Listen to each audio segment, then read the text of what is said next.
It's a positioning maneuver to see whether they can bring an end to the war. So my reading of this is less than. I talk often about the importance of trauma as a man. I think that if you were to find the most interesting or most capable men on the planet, they've had the most trauma-filled lives. I just think that trauma is what teaches you. We talked earlier about how you have to have lessons taught to you the hardest way. If you were to call a Navy SEAL and ask him to protect you going into a building full of assailants, you'd like to think that guy's been through some stuff. You'd like to see some scars, right? Lessons and trauma, and the more you go through, the better of a man you are. And if you were to find the best men on the planet, I guarantee they've been through a bunch of terrible things. And if you listen to podcasts from any of the most interesting people on the planet, usually they've had hard, terrible lives. And you can use that trauma to become a better person, or you can let that trauma consume you and destroy you. But I thank God for all of it, because it gave me endless power to become the person I am. The bad things that are happening to you are what you need to become the man that you want to be. When someone emails me and says, "This has happened to me," I'm like, good. No, what do you mean good? It's terrible. How else are you going to become important? How else are you going to find endless fire to get up and struggle in the face of the competition that's out here? How else you're going to do all that with a nice, cushy life? If any man's honest with himself, think about the biggest transformative stages in your life. Think about the times you got the most work done. It was a bad part of your life. If you have a duty to your bloodline and a duty to your ancestors, and you truly love your parents, how can you still be saying I'm playing video games being a lazy piece of shit? Don't you want people to remember them? Don't you want people to think, wow, who's this person who raised this amazing person? Do you have something to prove? I think everybody on the planet has something to prove. If you walk through life and feel like you have nothing to prove, then you're a fucking loser.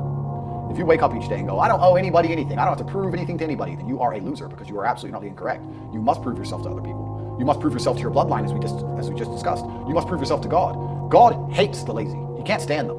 If he gives you all these genetic dispositions and these natural God-given gifts, if you have 2 arms and 2 legs and you can think, and you're not trying your absolute best, that's the reason you're not lucky. He doesn't like you. He likes the people which show him the beauty of his own creation. He likes to give somebody building blocks and then to build something amazing. It's the best thing about being a man. You have to build who you are, right? You can decide if you want to be a funny comedian or a musician or a kickboxing world champion or fight the Matrix. You can decide whatever you want to be. God loves to see that. Those people, for some reason, seem to be enormously lucky, right? The person who goes, I don't have to prove anything to God. I don't owe all of my ancestors any effort. You know, for 5,000 years, people were dodging saber-toothed tigers and catching the plague and running from Genghis Khan just for my stupid ass to be born. I don't owe them anything. I don't owe them a thing, because I want to play video games. These people are fucking losers. You should walk through Earth with force inside of you. As I walked into this hotel reception, everybody looked. Not because they know who I am, but because as I move, even if it's behind their head, people feel something and they go. It's an energy that comes from brutal competence.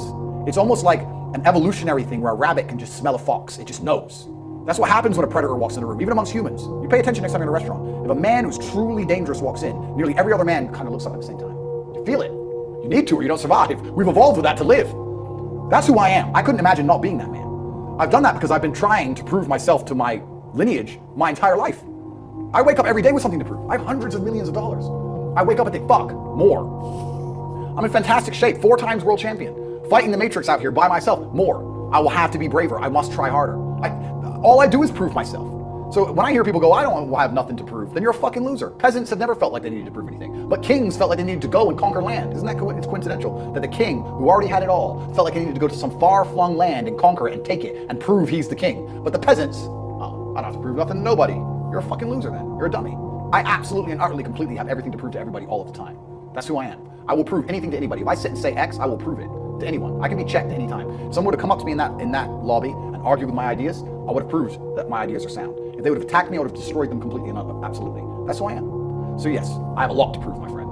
I think the universe is absolutely and utterly giving.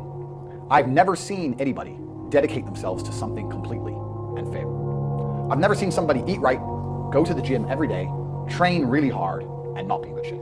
I've literally never seen it. The universe is extremely giving. If you actually try, and you actually want it, and you're actually not making excuses, lying, talking shit, you're gonna get what you want. So when I see people who don't have what they want, I consider them losers. And this may be elitist, I understand that. But if I put myself through endless pain to end up where I am, it's very hard for me to have sympathy on the man who's afraid of pain. You're avoiding pain. I've been through endless. I now have everything I've ever desired. You have none of the things you desire. Am I supposed to feel sorry for you? Because you took the easy way out? Am I supposed to look at you and go, oh, poor dude? No. You were a fucking coward. You didn't go through the shit I went through. You didn't put it on the line. So you deserve your substandard reality. That's what you deserve. You're a fucking loser. Because if you actually wanted it, and you actually tried, you'd have it. You can have anything you want. Universe is super giving. You want a fucking Ferrari, you can have it. You want that bitch, you can have her. You can have anything you want on the planet. There's not a girl I look at that I want that I can't have. Not one. That's my reality. There's not a car I can't have. There's not a house I can't buy. If I want to go to a yacht, if I want to go to Antarctica, there's nothing I can't have. Bam. Because I've decided to become this man. It's the same for absolutely every single one of you at home. If you want it, you can have it. If you're sitting there saying, oh, but I tried my best and I still didn't get it, you're lying. You didn't try your best. That is a fucking lie. The universe gives it to everybody who genuinely tries. And I know that to be a fact because this world's competitive. We're all competing against each other. And the majority of people don't try. Like I've achieved this amazing life and I've tried very, very hard. But it could have been harder. I mean, was it that hard? About 86% hard. It wasn't 100% hard. Why? Because the competition's zero. Everyone is a fucking loser. It's amazing to me. Everyone's a loser. I can say to somebody, listen, I'll make you a millionaire. Do this.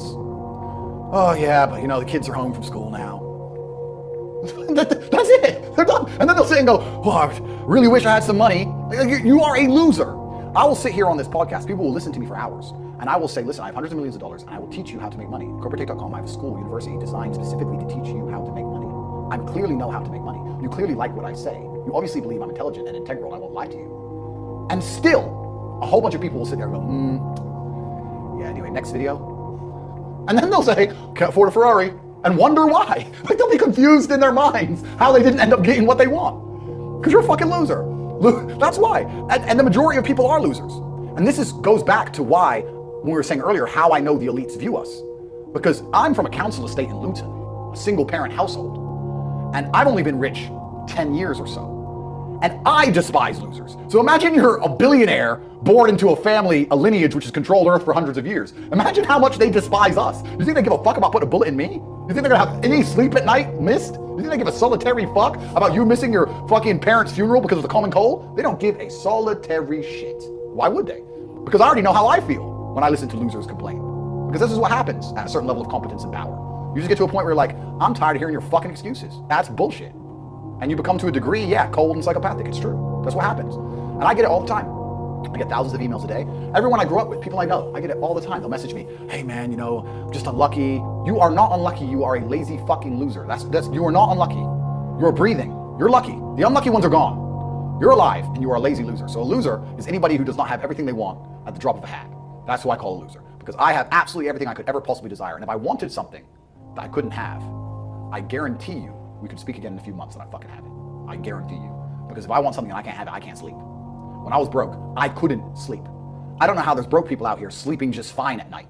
Going, oh, inflation's 20%, gas prices are 6 times, everything on the news is a lie, I never stand a chance of ever getting rich, where's my pillow? Like, what the fuck is wrong with you people?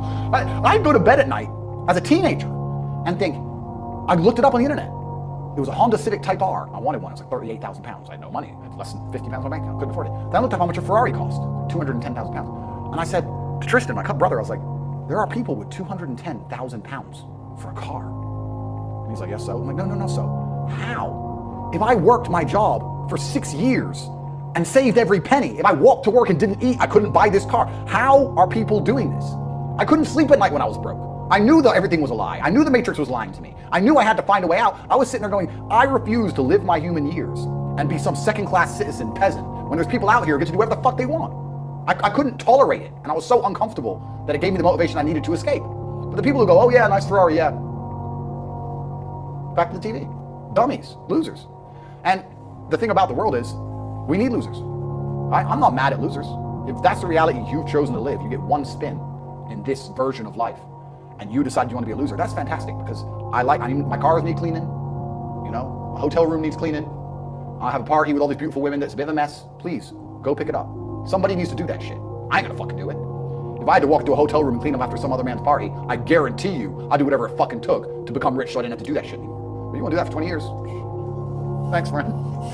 Someone's gotta flip the fucking burgers. Someone has to make the fries. I want a Happy Meal now and again. But I don't feel sorry for you people because you fucking deserve it, because it's a decision you made. You made that decision. If you're sitting at home and you say, I don't want to be a loser, you know what to do. I told you how to escape the Matrix. CobraTake.com. You can join. I'll teach you. But if you're gonna sit there and go, nah, maybe this guy with hundreds of millions of dollars is trying to scam me out of 25 pounds. All right, smart ass. Have fun at McDonald's. Get fucked. I have no sympathy for these people. Zero. There are 3 keys, I believe, to making money. The word of the day. First one's perspicacity. Most people go through life and they do not pay attention. I've said this before and I want to stick by it because it's so important. You need to pay attention to every single time you spend money, because you cannot make money. You're not the Federal Reserve, you're not a government. Governments make money. All of us take money from somebody else or a business or a government. We take money from other things. So the easiest way to learn how to get good at taking money is to pay attention to every time someone takes money from you. So next time you buy coffee, don't just buy the coffee and drink it and think nothing of it like every brokey. Don't do that. Say, okay, why am I buying this coffee? Okay, I want a coffee. All right. Why am I buying here? Well, this is on my way to work. Is there any competition around? Do I also want breakfast? Do they sell breakfast? No, they don't sell breakfast. They can probably make some more money if there's some breakfast. Anyway, I walk in, there's a long line. Why is there one member of staff? I'm low on time. I'm about to leave and not buy the coffee. They're about to lose money because it's taking too long. Most of the people in this line are businessmen. Why is there not a cute girl behind the counter? I bet if they paid a cute girl a little bit more, they'd still make a bunch more money because people come in here to talk to her. Think. And then what you'll do is, as you go through life, every time you spend money, is you'll realize the problem is not how to make money. The problem is how much time you have, because there's endless business ideas. There's endless ideas. I walk into a coffee shop, and by the time I've walked out, I already know exactly how to open up next door and outcompete the rent. I already have worked out how much is the rent, where are they fucking up, what are they not selling that they should be selling, what are they doing good, what are they doing bad, this chair is too hard, I'll wreck them. And I'll send it, and now my network is so powerful, which is the second point, network. I can send a few messages on WhatsApp and make a bank transfer. And 2 months later, there's a brand new coffee shop next door with my name on it, putting out business. So the first thing is you have to pay attention. Because if you pay attention, you'll start to learn that money is everywhere. Every building is owned. These are skyscrapers, bro. Billions. Every apartment nowadays is a million. You drive down a street in London, you're driving past trillions of dollars. There's money everywhere. It's all around us. When I was broke, I thought that the world was broke. I thought that there was no money. And then I got rich and realized that I was completely and utterly wrong. There's so much money. It's everywhere. If I go to try and buy a plane or a jet, they're always sold out. My yacht is a fucking 6-year waiting list. I want a Bugatti, they launch it, the email comes to my email address, 2 minutes later, gone. Like, there's so much money. If I want a diamond watch, or $1 million watch, or $1 million watch, you can't get this stuff. There is so much money out there. Once you get to a certain echelon, you realize there's money fucking everywhere.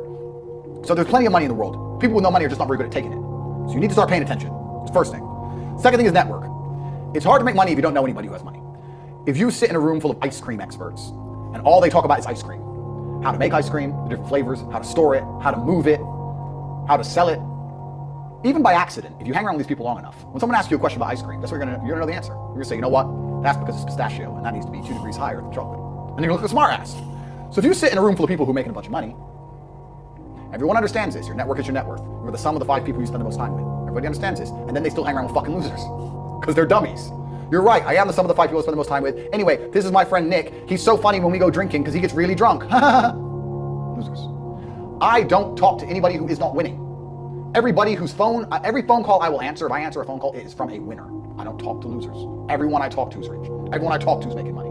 Everybody. If my entire reality is full of multimillionaires making money, how am I not going to make money? And this is why network is so important, is because it's the same reason that wolves hunt in packs. If you're a lone animal, you have one set of eyes. But if you're a pack, you're watching every single angle, every single side. Perhaps I might miss something. I'm as perspicacious as possible. But one of my friends identifies that the war in Ukraine is going to change and the Russian ruble is going to pump. And you can make a bunch of money on a Forex trade, for example. I may not notice, but he'll notice. Now I've made a bunch of $1 million to get a text message, right? Because I have friends who are paying attention. All of us are paying attention. So your network is super important. That's another thing. We'll go into this because I have something called the War Room, which is also on corporatech.com. I'll let people read for themselves. But that's my private network. And we specifically talk about money and a few other things. But that's more like a mastermind. It's the real world's how to make money, and the War Room's what to do with money, if that makes sense. Yeah. It's all on corporatech.com. I don't want to get off track, but it's there. But second is network. And third, it's to identify the reason why you don't have as much money as you want so far. And there's one of 3 reasons. You are either lazy, stupid, or arrogant. Those are the only 3 reasons anyone is poor. And you have to identify and choose which one it is. The majority of people are not the one they think they are.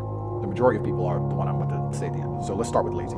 There are a lot of lazy people. The unfortunate reality about money is that you are competing. So it's player versus player. It's like anything in the world. If you want that beautiful girl, so does everyone else. You have to win the competition. You want that car, you have to get it first. You want that money, everyone wants that money. You have to compete. It's competitive. Business is competitive. You are competing against people like me. You're competing against people like the people in my network. You're competing about people who only talk about money, who understand money very well, who operate in jurisdictions all around the planet, who are extremely well connected, who know things before you know them, who have mass influence and mass power and mass resource. You're competing against me. This is what you must understand. You're not waking up going, I want to make some money. You're competing against people like me. You're competing against billionaires. You're competing against hedge funds. How did these hedge funds keep growing? Where are they getting that money from? From the brokies. They're robbing you. They're robbing all the poor people from the pension fund, dummy. That's where they get it from. This is who you're competing against. So the competition is absolutely and utterly fierce. Understanding that you're a man with a small pistol up against a mighty army. If you want to add a little bit of laziness on top, you're fucked. So when I say people are lazy, they go, I'm not lazy, I work hard every day. You work 8 hours a day? You work eight? The fuck? If I'm awake, I'm working. I'll be driving my Bugatti Chiron through Dubai, working. I'm texting at the same fucking time. I don't take a second off. I don't take a minute off. I don't relax. I don't rest. I don't stop. I don't chill. None. Ever. I'm either asleep or at work. That's it. Second I wake up, I check my phone, I begin working. I go to the gym in between sets, I am working. I'm online working the entire fucking day until the second I go to sleep, I am at work. That is all I do. And you are at home competing against me and you want to watch a movie tonight and then say you're not lazy. You're fucking lazy and you're gonna lose forever. That's laziness. Next is stupid. I don't think many people are actually too stupid to be rich. You can be below average IQ and still get very rich. A very small percentage of people are too dumb to be rich. The slave minds, they'll never be rich because the Matrix tries to keep you poor because when you're poor, you can't think, like we talked about earlier. So everything the media tells you is designed to make you poor. They want you broke and struggling because if you rely on the government for food stamps, you can't argue with the government, can you? So that's what they want. So anyone who believes in the Matrix and believes in media and believes in the lies they're told, anyone who sits there and goes, that's true, that it's literally designed to make you broke. That's why it's all a scam. Do your GCSEs, do your A-levels, get in debt, go to uni, get out, get a shit job, get a mortgage. Don't worry, when you've paid that mortgage off when you're 61, then you'll have enough money to go to Spain for holiday. Then your pension comes. Oh, government doesn't have pension money anymore. Funny enough, hedge fund stole it. Pay half your money in your life in tax. Oops-de-doops. And then you wake up one day and go, whoa, I just got fucked. So the whole scam, the whole story is a lie because they want you broke. They don't want you rich. If you're rich, you won't listen to them. So all of it's a fucking lie. And intrinsically, we all know this, right? When I pull up in one of my 30 cars to a gas station and people look at me and they see a Lambo or a Ferrari or a Bugatti or a Koenigsegg, whatever I'm driving, nobody goes, wow, he went to school. No, they think drug dealer, gangster. They're thinking he broke the rules because anyone who follows the rules doesn't get shit. It's all a scam. It's all a fucking lie. So the slave minds are fucked, but those are the only ones who are too stupid to make money. Anybody who understands that the Matrix is lying to them is smart enough. So very small percent are too stupid. Inside of our school, at the height of it, before the Matrix attack, we're relaunching now, we had 175,000 students. Wow. We had 175,000 students. Maybe 2,000 we kicked out for being too stupid. It's step by step. Do this, do that, do this, and don't be lazy. Fuck, it's not that hard, right? So stupid's not the problem. So we have people who are lazy, very few are stupid, but the majority, the main reason most people are broke is because they are arrogant. I will sit here and say all the things I've said. I will do this, take time out of my life for free. Somebody at home will watch and digest it for free. They will agree with the things that are being said, or at least be entertained enough to continue to watch. And then I'll say, I'll teach you how to make money online. Covertake.com, you can join the real world. And they'll sit there and go, I'll do it myself. They're arrogant. They have these egos from fuck knows where because they didn't earn it. And they're just too arrogant to listen to anybody. I became world champion by listening to my coach. I didn't become world champion by walking in and saying, I'll do it myself. That's not how you get anywhere in life. You have to listen. If Mike Tyson were to walk in, or if Elon Musk were to walk in here and talk to me about money, I wouldn't be sitting there going, I can do that. I'd be like, oh, Mr. Elon, richest man in the world. Hello, very nice to meet you. Please, even though I already understand I don't want to launch a car brand or put rockets in space, please, you must know some things I don't know. How do you deal with the currency fluctuations? Does inflation impact how much it costs for you to send a rocket into space? Like, I'd ask him something that's useful, right? But some people are so brutally arrogant that they'll sit here and they'll listen to all the things I said, and they'll agree that I'm intelligent, they'll agree I'm massively successful, but they'll sit there and go, yeah, but you know what? I'll do it myself. I don't want to join that school because, I'll do it myself. They're arrogant. Everybody's fucking arrogant. I sit with people who I used to go to school with from Luton who are still broke and tell them how to make money. And you know what they do? They answer back. Yeah, but it's not that simple because, the wife gets the kid, and you know what, and I don't like to do things that way. The way I like to work. The way you like to work is why you're fucking broke. So what the fuck are you talking about? You just sat here and wasted 10 minutes of my time. I told you how to take your business, of painting and decorating, or whatever the fuck you're doing, and make a serious amount of money, and now you're telling me the way you like to work? Then stay fucking broke. The fuck you want me to do? What level of arrogance? But this is people. They'll sit with a multi-millionaire and tell you their view. Oh, I think that... Know when you're out qualified and accept it and learn. That's what we all do. I can't play piano for shit. The piano teacher walked in here and said, this is what you do. And I said, well, I like to move my hands this way. What kind of dumbass? But this is the arrogance people operate under. So I'd say 20% of people are lazy, 20 to 25%. A large portion of the world are not lazy. They're actually working exceptionally hard, but they're doing the wrong thing. 5% of people are too stupid. So say 25%, 5% is 30%. But 70% of people are brutally arrogant, and this is why they are poor. That's the truth. I'm not saying feeling depressed is unreal. Everyone feels depressed. I'm saying the idea of depression as something you cannot control is a dangerous idea and paradigm. The reason so many people are committing suicide is because the Matrix is telling you that if you feel depressed, you cannot fix it. They tell you that depression is a disease that you can catch from the sky no matter how fantastic your life is, and you have no control over it. And I argue that absolutely. The reason the Matrix wants you depressed and sad is because when that happens, you are selfish. If you're depressed and sad, you only care about yourself. You don't care about your community or your family. You don't care about the world. You do not stand up for anything. You will accept being in the ass like True Geordie. You'll accept any amount of garbage they want to give you, any matrix slave mind programming, because you're too busy being sad to resist. This is why they tell you that when you are depressed, it is a disease. It is not a disease. You're depressed because your reality is depressing. The truth is, if I lived the reality that most of these depressed people live, I'd be depressed. Your reality is depressing. You wake up, your wife doesn't love you, your kids don't respect you, there's no milk in the fridge, and you're almost dead. Of course you're depressed. You're running out of time. You never had any fun or adventure. Andrew Tate's out here with all his supercars, living the life. We're here in Dubai doing a podcast. You're a brokey. Of course you're depressed. That's because your reality is depressing you. The depression is something deep in your heart and soul telling you that you need to change things. That is the unlimited trauma, the power I was talking about earlier that you can take all of that depression and convert it into unlimited energy to fix your life. Energy cannot be destroyed, it can only be converted. Take the depression and turn it into motivation. And all of a sudden, you'll see how fantastic your life is. A guy emailed me saying he was depressed, he was going to kill himself. I said, listen, before you do that, get a six-pack. He said, what are you talking about? You're fat, get a six-pack. If you still feel like yourself, good luck. By the time he sent me pictures of a six-pack, it was long emails thanking me how I saved his life. His reality was depressing. Of course you feel depressed if your reality is depressing. If your reality is fantastic, you don't feel depressed. I guarantee there's a whole bunch of people you can give $1 million to and the depression will disappear. The argument against that is why the famous people kill themselves, which I'm about to answer in a second. And the answer to that is actually going into the broader point. That the way the Matrix teaches about depression, they're trying to teach you to be helpless. They're teaching you that you cannot fight against it unless you take pharmaceutical drugs. And I say that it is not real in that paradigm, and that believing that is the case is going to destroy you. Having no hope will prevent you from fighting back. They're telling you it's hopeless, and it is not. If you do not believe in depression, like I do not believe in depression, no matter what bad things happen to me and how bad and depressed I feel, I know I can fix it. That will make me fight harder than if I believe I cannot fix it. The reason that rich people kill themselves is because they buy into this paradigm completely. They go to a therapist, and the therapist says, you have depression. It's not your fault. It's a disease that nobody can fix, and I can't help, and nobody can help. Then they give them a bunch of mind-altering drugs. Then they sit them there in therapy to talk about all the bad thing that's ever happened to them. Let me tell you something. If someone told me that I felt shit and I couldn't help it, no matter what I did about my life, gave me a bunch of mind-altering drugs, and then sat me down to repeat all the bad shit that ever happened to me for hours and hours a day, I'd kill myself. It gets to a point where it just ain't fucking worth breathing anymore if you don't believe in that bollocks. But if you wake up and go, you know what? They're saying this is a disease, but I don't accept that paradigm. I don't believe in it. I believe that I can fix this myself. I believe if I change my reality and create an experience of life that I am absolutely not satisfied by, I will no longer feel depressed. You will cure most of your own problems. Take two men, put them in two individual haunted houses. One believes in ghosts, one doesn't. There's a loud noise in the night. The one who believes in ghosts wakes up and is paranoid, is afraid, can't sleep, is sitting in the corner of the room shaking. The one who doesn't believe in ghosts goes back to sleep. It is the belief in the ghost which punishes him, not the ghost itself. If you do not believe in depression, you can never be depressed. That's why I don't believe in it. And to go into a broader point about all of that, I don't even give a shit if I'm wrong. Because I've adopted a mental model that makes me ultimately and utterly competitive in all realms of human endeavor. And if by me not believing in depression, I am better at fighting the idea of being depressed, if I am better at making myself feel happier, if I am better at regulating my emotions by not believing in an idea, then I'll continue to stay wrong. I do not believe in things that take power away from me. I believe in things that make me more powerful. I will not sit here and start believing in ideas that are going to reduce my competence. Absolutely or utterly not. So I don't give a shit what scientist, doctor, I don't give a fuck who you put in front of me and try to convince me I'm wrong. I don't believe in it because I'm more competitive in this realm. And for the people who believe, if you and I go through the same terrible experiences, the same level of heartbreak and trauma, I guarantee your belief will destroy you when mine won't. And why would you believe in an idea that is against you? Why would you let your own mind become your enemy? Don't people understand that the entire world, the entire matrix is against you? If you can't control your own mind, what chance do you have? Every single ounce of my body is on my side. My mind is my ally, all the way down to my feet, my fingers. Every single part of me is absolutely and utterly on the same team.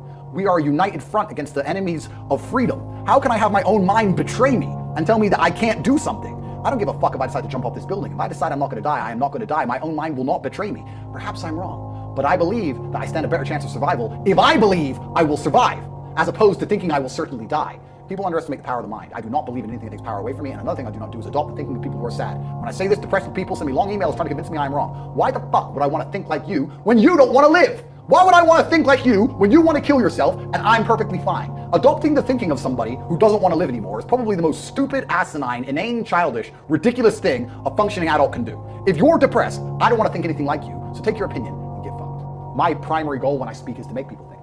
This is why I am deliberately provocative sometimes. That's why I swear, like we discussed earlier. Because by saying things that jolt people's brains a little bit, they might slow down and think and absorb.